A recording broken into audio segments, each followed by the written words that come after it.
জায়েদ। ও কি বানা রাখছে দেখছেন ভিতরে।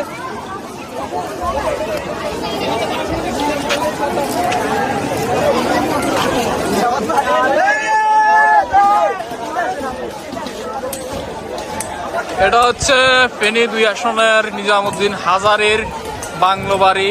এটার মধ্যে আগুন দেওয়া হয়েছে ইতিমধ্যে। আর বাসার মধ্যে যা কিছু ছিল সব লুটপাট করে নিয়ে গেছে সাধারণ জনগণ।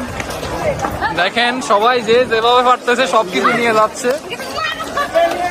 সব কিছুর মধ্যে ভেঙে চুরে আগুন লাগিয়ে দিয়েছে জনতা।